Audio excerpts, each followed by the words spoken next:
Well, summer's here and it was a tough winter, so it's time to pressure wash the patio and then get the train set up. Last year I had a single main line that had a crossing, so it was basically a loppy figure eight. And I put switches with sidings off of that main line for storage that was out of the way. But I found I really didn't use those sidings that much, so I figured it'd be less switches this time. I discovered I had 1600 LGB curves and I only used 1500 last time, so this time I decided to make two loops. The outside loop using 1600 curves and the inside loop using 1500 curves. I had to use three 1600 right-hand switches as curves to complete the circle. I just added sidings off the switches and then also had the train run in the direction that it would automatically close the switch as it went through it.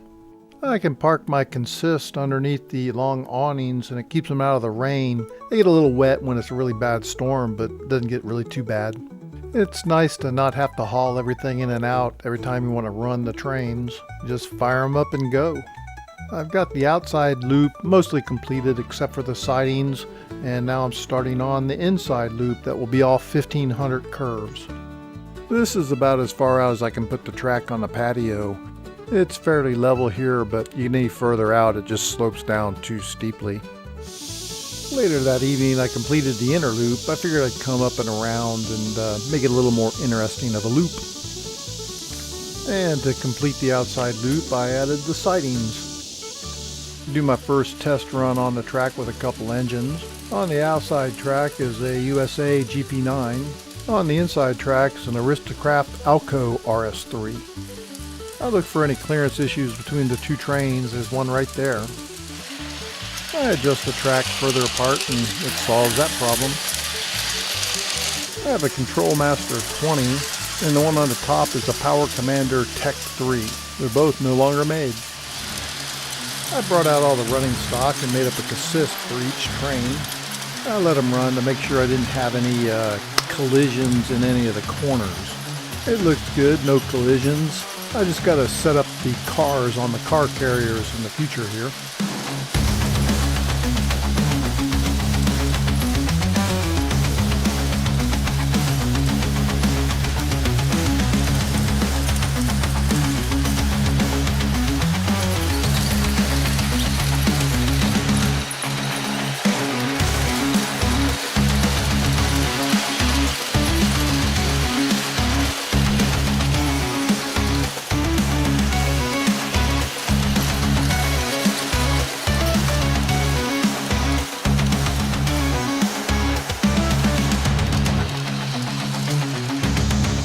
I loaded up the rest of the cars onto the car carriers. You got to put the short ones on the bottom and the taller ones can go up on the top. They're 1/32 scale and they work perfect for these cars. A nice heavy load. As I sat here watching the trains go round and round, I got to wondering, what's better than two trains running? I'll have to say, three trains running.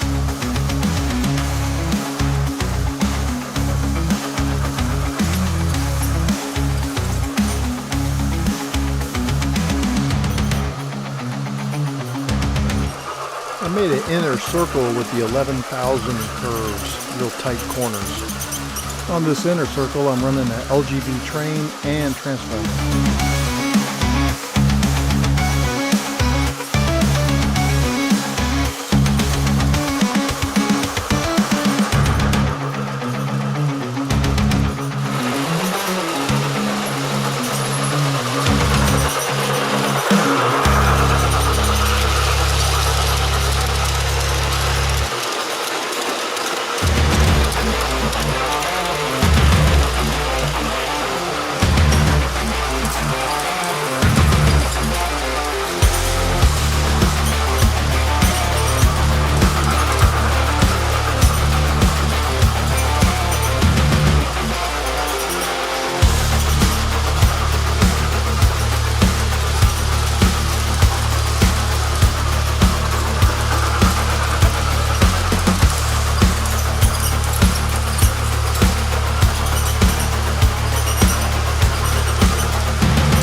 That's my Patio Garden G-Scale Railroad for 2025. I like this layout more than I do last year's.